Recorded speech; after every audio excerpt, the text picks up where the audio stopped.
Hello everyone, welcome to another battle report. This one a 4,500 point game against my old friend Silas. As always, we'll flash up the army lists and you can pause and take a closer look if you like, and then we will get straight into deployment.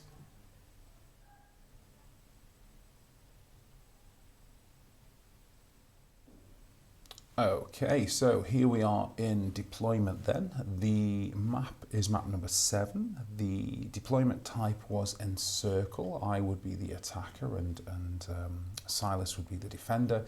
And the secondary objective is to capture the flags. So let's just go through the deployment of the two armies. Then you can see we're sort of quite heavily on the left. We'll start with Silas's. So we've got a skink captain in amongst a unit of skinks with a skink priest on palanquin down here. Unit of Saurian warriors with another skink priest on palanquin. 2 units of hunters. You're going to see these expand in a moment because they should be in skirmish formation. 2 units of Rampadon riders. The Saurian veteran on Carnosaur. Big unit of skinks with 3 caimans. The mystic traveller here. The skink captain on Taurosaur BSB here. Giant, pair of salamanders, pair of snake swarms. On my side, orc boar chariot, big unit of feral orcs with my general shaman here.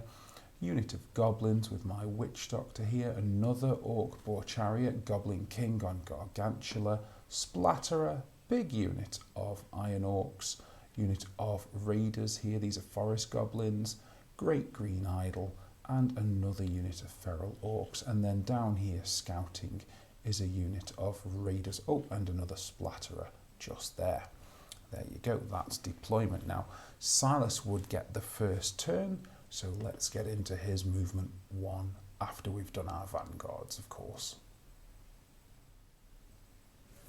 Okay, so quick look at vanguards here then, and it's the 2 units of raiders on my side that are vanguarding, and the 2 units of Rampadon riders on Silas's turn that are vanguarding. I realised after vanguards I'd made a little bit of a mistake here, because really what I ought to have done is put these raiders sort of somewhere over here and scouted across the path of these salamanders here. I've left them sort of susceptible to Silas running over here and breathing fire down them, as you'll see in a moment. But there you go. Such is life. That's vanguards. Okay, so this is Silas's movement 1 then. You can see it's been fairly cautious at the back here, just sort of sitting back, sending the skirmishing chaff forwards, coming up on the side of the raiders here, trying to take them out with some shooting from the blowpipes and the javelins and the salamanders before they can start to cause a nuisance for the salamanders later. And then the Rampadons, behind the hill, unable to declare any charges and therefore not subject to their frenzy, of course, using the terrain as cover for his bigger pieces, limiting the number of targets for the splatterers as well. That's Silas's movement 1.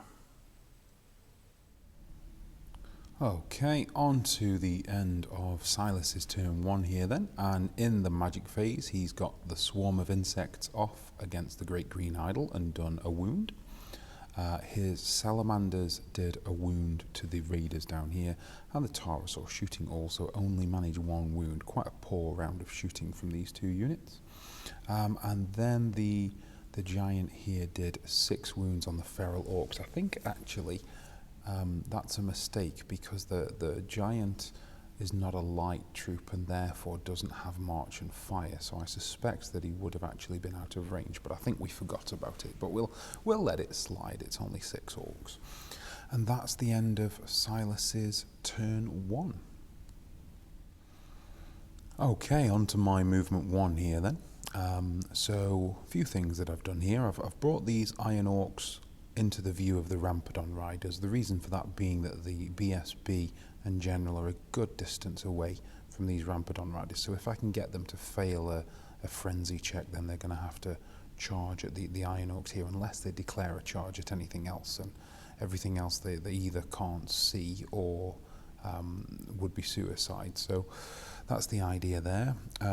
Dropping back into the forest over here just to make it harder for the Taurosaur to shoot at me, whilst being able to sort of continue shooting at the salamanders over here.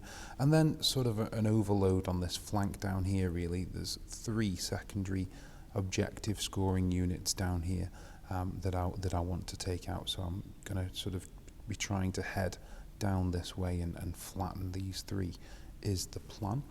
That is unfortunately going to mean that this unit is going to take quite a pounding with the giant and potentially the salamanders and the pterosaur later on, but that's just the way it's going to have to be. I'm going to make the giant priority number 1 for the splatterers to see if I can sort of ease that, but they may die in the process of this plan. But you know, that's what you get for being a core troop, isn't it? Right, that's the end of my movement 1. Okay, end of my turn 1 here then. A mediocre turn 1. I managed to get a totemic summon, small version, off in the first magic phase. And then my raiders up here did 2 wounds actually to the giant, and then the splatterer did 1. So 3 wounds to the giant total. And that was the sum of my shooting. So that's the end of my turn 1. Okay, on to Silas's movement 2 here then. So you can see there's a sort of a gang up over here on the feral orcs with the giant moving to the side. So he's going to get a salamander breath weapon down the side there, and then the rampedon's coming in with a few spears, and then the snake swarms there, so that I have to charge this unit, but in so doing take a bunch of dangerous terrains as well. The pterosaur actually declared a charge here, but we forgot to include that in the photograph, so you'll see the consequence of that later. But for now, just imagine that pterosaur being over there, and then moving up in the left flank here with the chaffing units, and still being fairly cautious with these 2 units, although a little bit more forthcoming here with the caimans and the Saurian veteran. Probably the big news of Silas's turn 1 is the failure of the Rampedon riders to pass their frenzy test. So that's going to be some dead Rampedon riders there soon, I think. That's the end of Silas's movement 2. Okay, minor correction to the last clip there. The pterosaur did not in fact charge the raiders, rather it approached the edge of the forest ready for some shooting. And you can see that it generated a panic test as a consequence of its shooting later on. In the magic phase, Silas brought up a totemic beast here, and then he cast Break the Spirit on the feral orcs here, obviously knowing that the feral orcs are kind of the centre of everything that's going on here, and trying to prevent a march, of course. But in so doing, he actually miscast with a 666, and his skink priest took 3 wounds and therefore died, so that's fairly unlucky for him. In the shooting phase, this totemic beast here did 4 wounds to the feral orcs with its breath weapon. The giant did 3 wounds to these feral orcs over here. The hunters did 2 wounds to the feral orcs as well. And that was that for the shooting phase. And then in the combat phase, of course, the Rampedon riders got absolutely annihilated by the Iron Orcs, as you would expect. And that was the end of Silas's turn 2. Okay, on to my movement 2 here then. So there have been a few charges. I've charged at the totemic beast here with the chariot. I've charged at these skink hunters with the chariot. Silas did actually bunch them up, but they in the current edition of the rules, skirmishers don't bunch up, so that's actually a minor error there. And then also charging the snake swarm here, because I've got to, otherwise I'll just stand there all day getting scorched and get nothing for it. So that was that. And then in the compulsory movement phase, the raiders actually continued their run off the board and of course died. And then apart from that, I'm using the Great Green Idol here as a sort of meat shield for any potential totemic beasts, or if the Rampedon riders come back around this way, because his width is exactly the width of the goblin, so it's quite easy to sort of block charges onto the goblins with him, so that's quite nice. Trying to use the hill here, I've got the centre of the Iron Orcs and the centre of the Gargantula on the hill, so trying to use the hill for some charges later on, perhaps, depending on what Silas does. And that's the end of my movement 2. Okay, on to the end of my turn 2 here then. And I've failed the cast of an 11 on 4 dice to bring up a totemic beast, which is quite annoying. But at least my wizard didn't roll a 666 and die, so I can't complain too much. I did get a break the spirit off, which I put on this Cayman unit, mostly because I didn't want it charging at my chariot here. I know I've got the Gargantula and the Feral Orc, the Iron Orcs rather, on the hill, but I'd rather not have to flee with the chariot unless I'm getting the Sarian veteran, for it. So that's what happened there. And then in the magic phase, that the Raiders did a wound on the giant again. They're having a good game. The Splatterer did 1 wound on the giant. It's multiple wounds, doing a 1 again. And then the Gargantula took out 1 Skink Hunter down here. In the combat phase, both of the chariots took out their targets, and the Feral Orcs just took out the snake swarms, of course, although they had taken 5 wounds from dangerous terrain in the process, so another big dent in them. But what I've decided to do here is reform so that Silas can only get 2 ranks of shooting from his breath weapon on me, unless, if he could decide to go around here, although of course then he's marching, so he's not shooting, so trying to limit the effectiveness of that salamander there being the plan. That's the end of my turn 2. Okay, Silas's movement 3 here then, so there are no charges, but he's got his Rampadon riders here, obviously coming around the back either to go after the Splatterer or the Witch Doctor over here, chaffing up with his Skink Hunters on the chariot and the Feral Orcs here as well.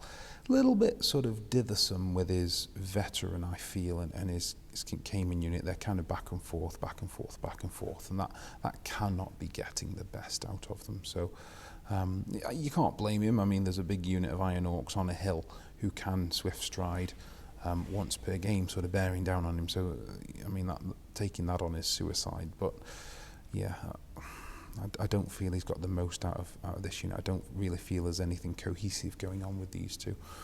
Tarasaur heading up this way, obviously coming after the Feral Orcs, and then the Salamanders likewise getting on the flank of these Feral Orcs as well. And that's the end of Silas's movement 3. Okay, end of Silas's turn 3 here then, and he's got 2 spells off on the magic phase, an Awaken the Beast and Healing Waters, both on this sort of Skink Cayman unit. And I'm fine for both of those to go through, to be honest, because I'm not planning to engage this unit next turn. The distance here is just too great. And this unit, of course, is a similar distance away and unable to wheel past the skinks, and the chariot's not going in by itself. So I'm fine to let that go through and save my dispel dice for any, sort of swarm of insects or anything that can do any actual damage. So that's what happened there. And then the Salamanders did 4 wounds on the Feral Orcs over here, and the Tarasaur did 2 wounds with it shooting on these Raiders here. And that's the extent of Silas's turn 3. Okay, my movement 3 here then. So there have just been 2 charges in this turn. One with the chariot here on this unit of Skink Hunters, and then one, it's not really a charge, it's a random move that ran into the side of the Salamanders. The totemic beast here went 15 inches, which was astonishing, really. So that's quite unlucky for Silas, I feel, there.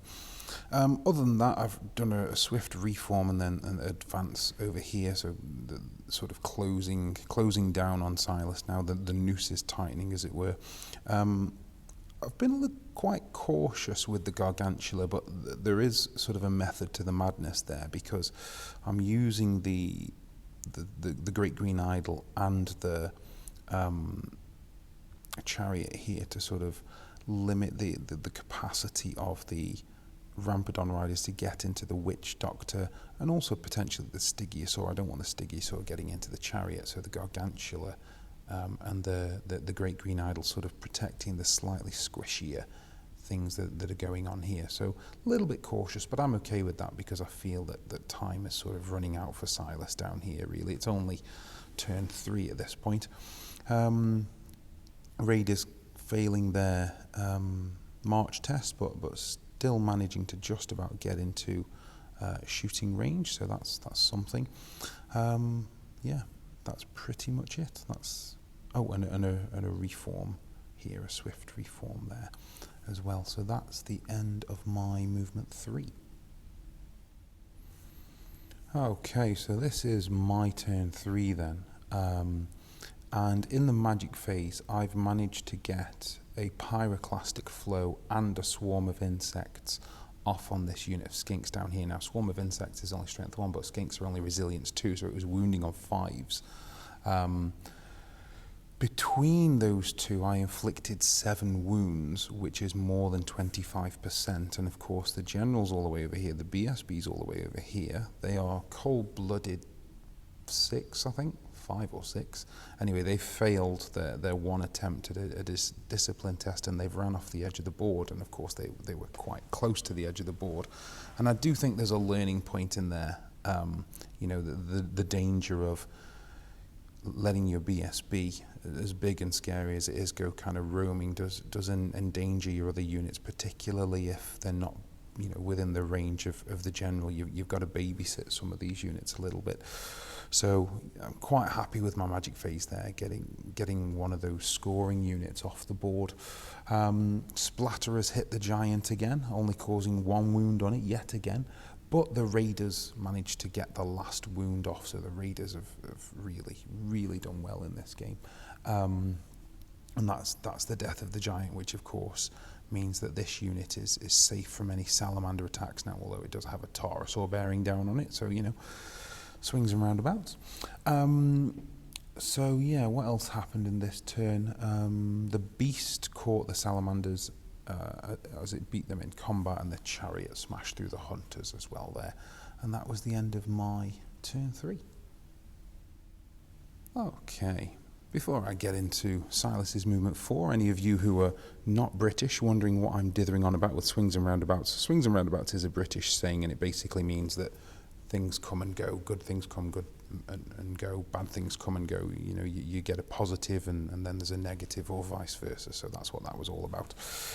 Right, anyway, Silas's movement 4. So he's just had the 1 charge with the pterosaur here into the feral orcs there, and then sort of backing off a little bit with the veteran and the carnosaur here, bringing his Rampedon riders around the back here to get after this scoring unit, which of course has a present marker on it as well. So he may look like he's in trouble here. He may look beaten, but there's still quite a bit of punch left in this army.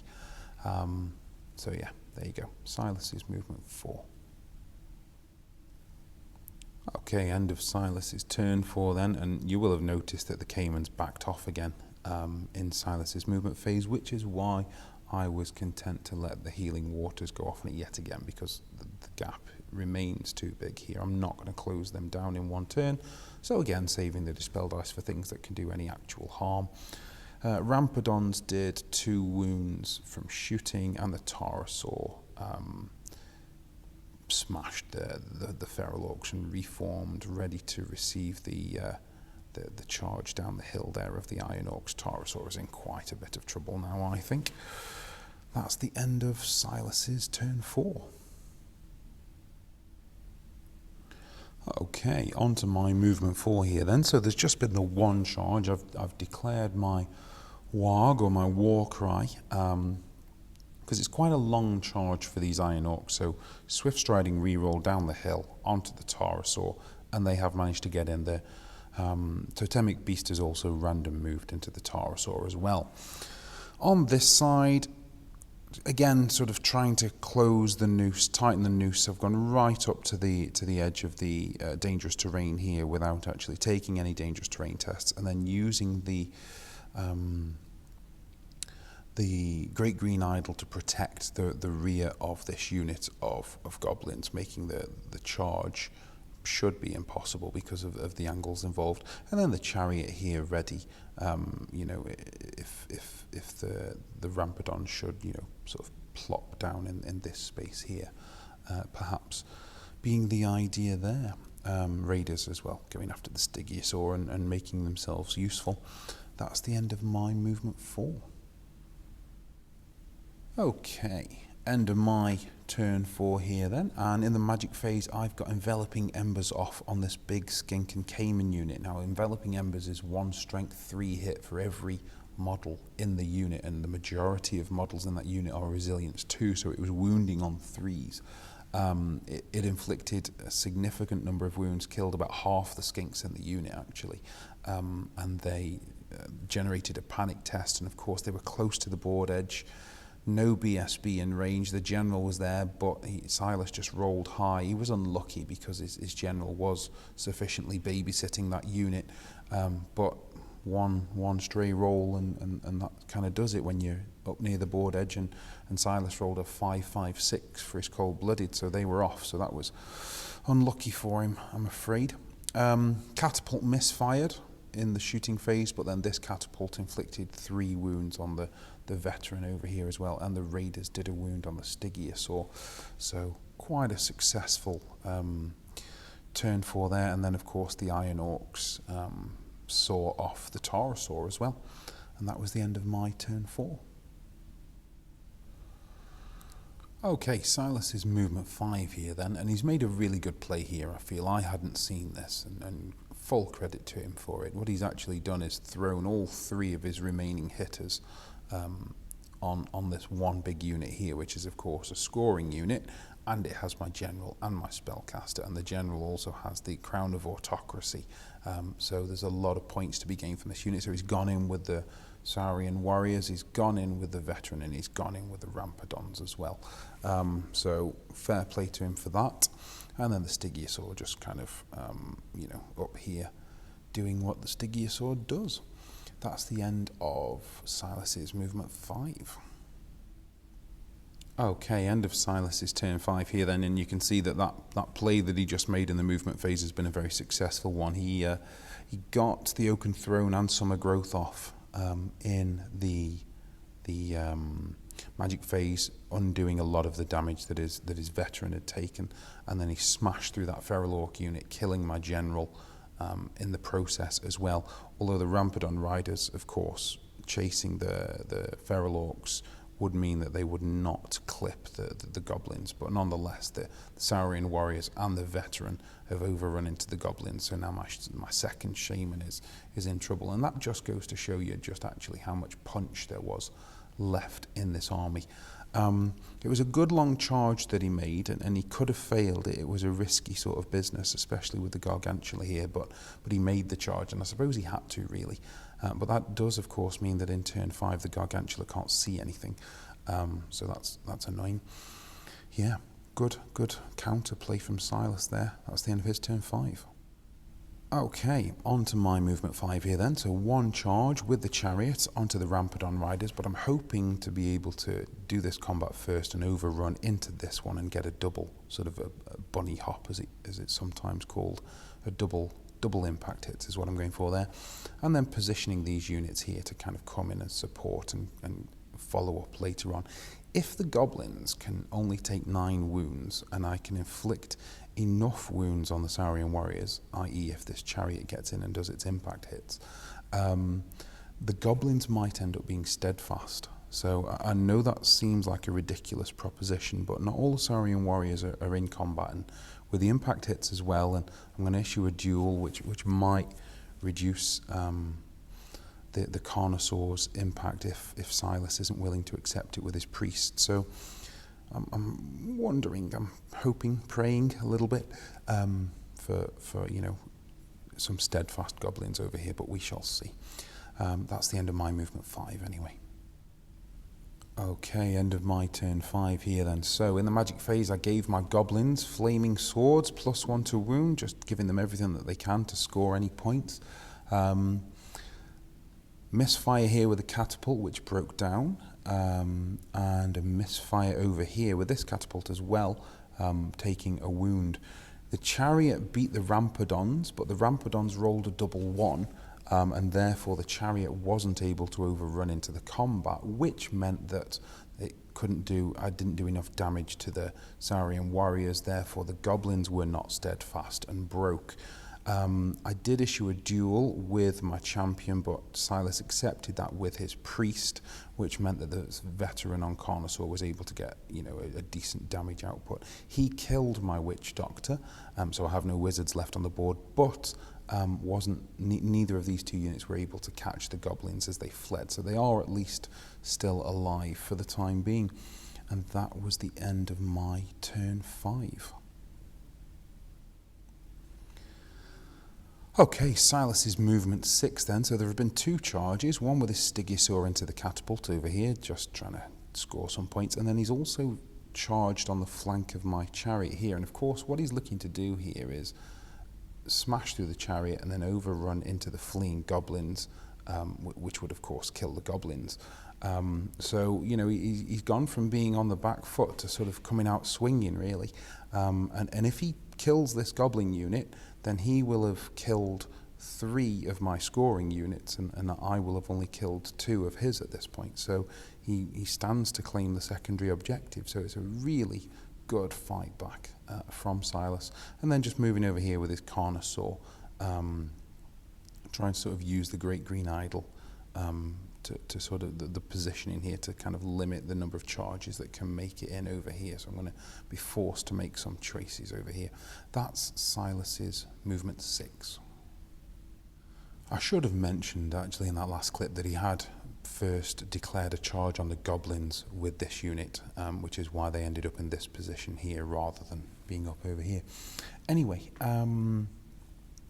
so in his turn, Silas would get healing waters on his general and summer growth buffing up his general, and at this point I've committed to taking out this unit and leaving his general because the secondary objective swing is just too important, so I'm fine to let that go. Stygosaur kills the catapult, but the chariot heroically holds on a double 1, so there you go. The fortune swings in both ways there. 2 double 1s in one game. That's the end of Silas's turn 6. Okay, my movement 6 here then, and the Gargantula has failed its charge on the Saurian warriors. Oh, so my Gargantula hasn't seen combat this game, which is annoying, but the Great Green Idol did manage to get in. He's just touching the unit here, and the chariot has run into the back of this Rampadon rider as well. And very fortunately, the goblins with their Discipline 6, re-rollable Discipline 6, but Discipline 6 have rallied right near the edge of the board, so that's massive. That's the end of my movement 6. Okay, end of my turn 6 here then, and the Splatterer has done 3 wounds on the Stygosaur, decimating it. But the important news of the round is that the chariots and the Great Green Idol were able to do enough damage to the Rampadon riders and the Saurian warriors to break them.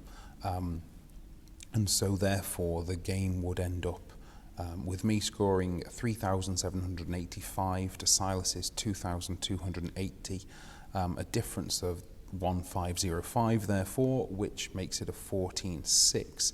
And then the secondary objectives have gone in my favour because I've killed 3 of Silas's scoring units, whereas he's only got 2 of mine, so that 14-6 becomes a 17-3. I don't think that's a fair reflection of the game. For a start, if these goblins had failed their Discipline 6, a re-rollable Discipline 6, sure, but a Discipline 6, then that 17-3 straight away becomes a 14-6. And if this Great Green Idol had wounded 1 less Saurian warrior, then the Saurian warriors would have been steadfast, and that could have easily changed the 14-6 to an 11-9. So massive swings right at the end of the game here, which flatter me. 17-3, certainly not a fair result.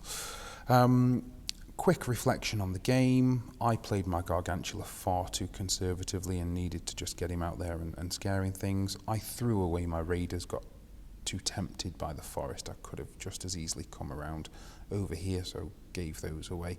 But I think my biggest mistake was not seeing that triple combo charge on my general's unit. I should have seen that, and fair play to Silas for spotting it and playing on with the game when he appeared to be on the back foot. Really good play, I feel there. Anyway, that's the end of the game. Thanks for watching, guys, and I'll see you next time.